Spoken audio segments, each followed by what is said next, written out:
Hello, this is Daniel Mart, and today I'm going to be doing another TV show review, TV episode review. And this time around, I'm going to be doing a review for The Walking Dead, episode 8, mid-season finale, start to finish. Sorry it's taken so long for me to actually review it.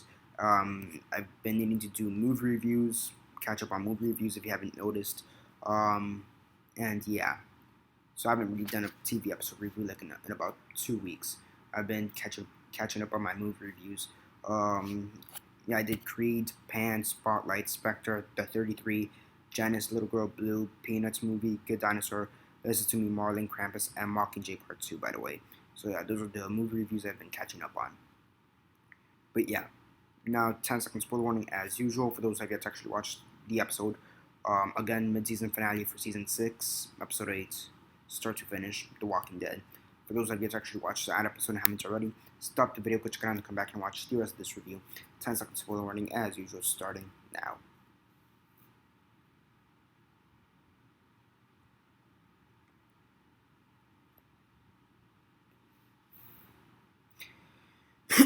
Okay, so 10 seconds are up. So for those of you that actually watched the episode and haven't already, please don't comment down below or be messaging me. Then I will give you fair warnings as usual. I did. So as usual, quick synopsis, likes and dislikes, and then narrate. So basically, in this episode, you have the tower collapses. The watchtower collapses into Alexandria. You have walkers pouring into Alexandria. People are running, trying to get into their houses. And you have Rick, Deanna, Carl. Rick, let me see if I get this right. Rick, Deanna, Carl, Ron, Father Gabriel, Michonne. Yeah, Michonne. I'm pretty sure that's it. Yeah, Michonne. And they go into this one house, Jesse's house actually. So now you have Jesse and Sam. So you have 8 people, Judith 9. So you have 9 people in one house. Deanna's bitten, and she's gonna die basically. Um, yeah, that's one group. You have Maggie who manages to reach a high level point, I guess. So she's alone, surrounded by zombies. You have Enid and Glenn. They're outside Alexandria. They're arguing, not really arguing, but they're wondering how they should get into Alexandria. You have Eugene, Rosita, and Tara. They're in this garage, and they're also trying to figure out how they're gonna escape. And then you have Carol and Morgan. In this, actually, interestingly enough, you have Carol and Morgan in the same building as Eugene, Tara, and Rosita, but they don't know it. And at the same time, you have Deanna and the Wolf. So those, it's like 7 people are in the same building. But yeah, and it's basically more of a character-based episode. And at first, I fucking hated this episode. I fucking hated it because I was expecting action. But as I thought about it, I'm not gonna say I completely loved the episode. I enjoyed it.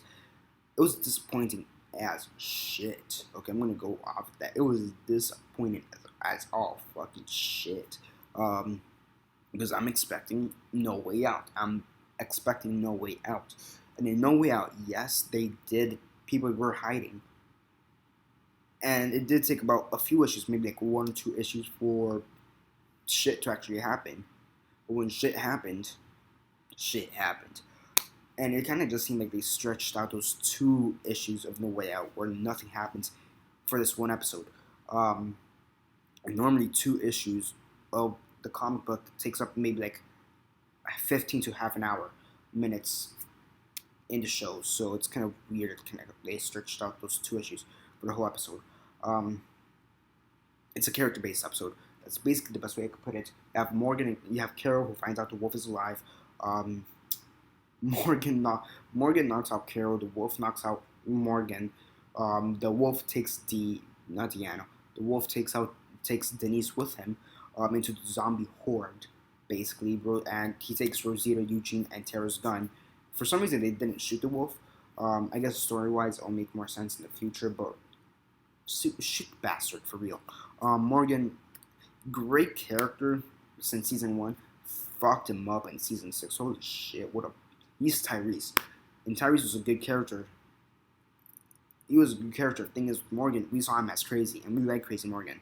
We don't like bullshit, Morgan. Okay, which is what he is. Basically bullshit.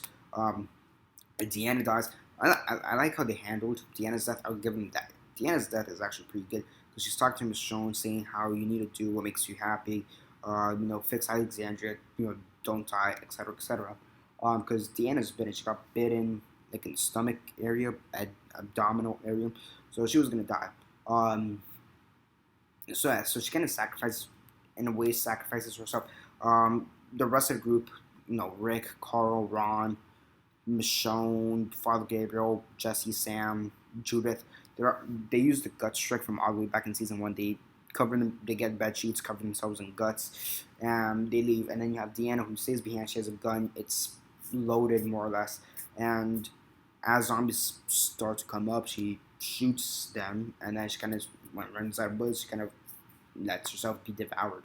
Um, in a sense, it's a pretty good death. I like it because you're taking out a few zombies right before you die, and in a sense, you're sacrificing yourself.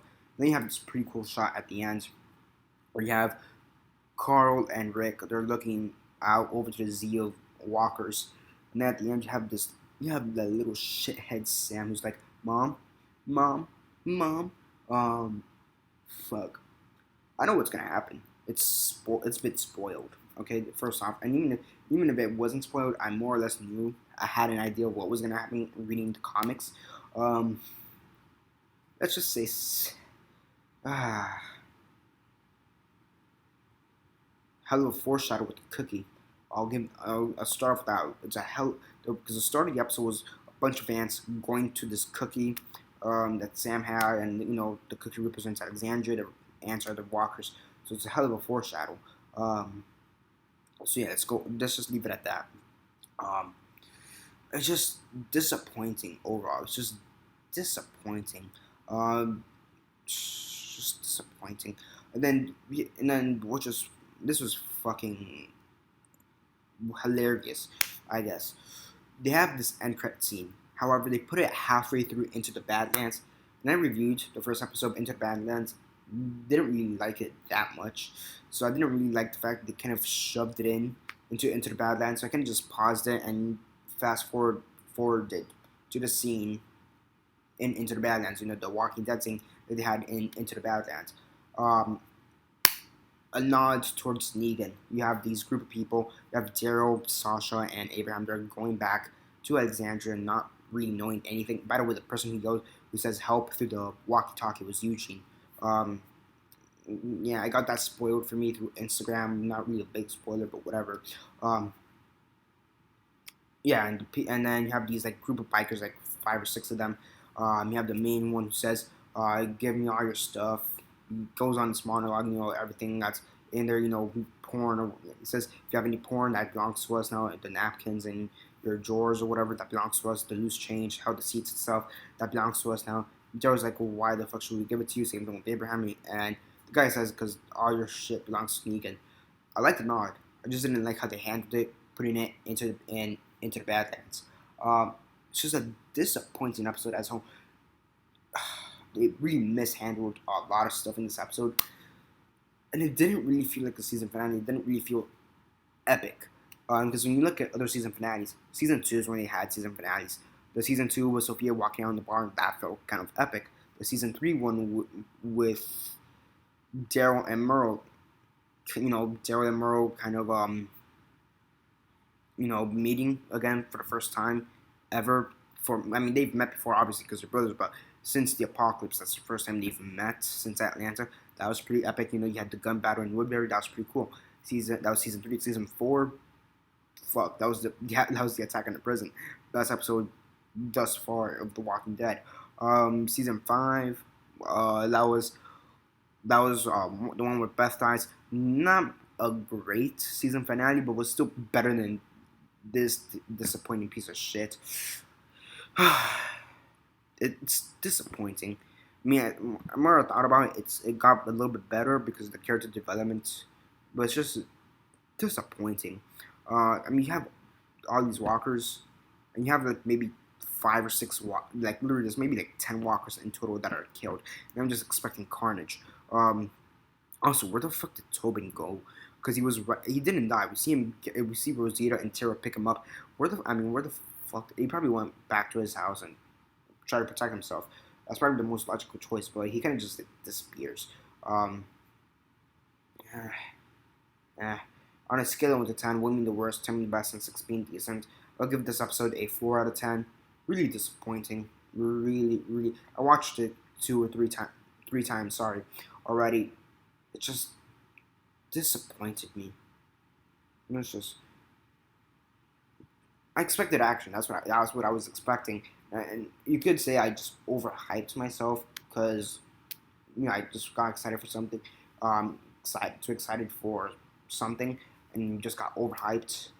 But I mean, I've seen many people like they say the episode's good, but I've seen many people say it's disappointing. Um, so yeah, that's basically it for now. Subscribe if you're not subscribed. I do movie reviews, TV show reviews, and comic book reviews. Comment down below your thoughts on the episode. Do you think it's disappointing? Comment on that down below. Let me know. Like the video, on Facebook, Twitter, MySpace, or whatever you prefer. And that's basically it for now. This is Daniel Mart signing off.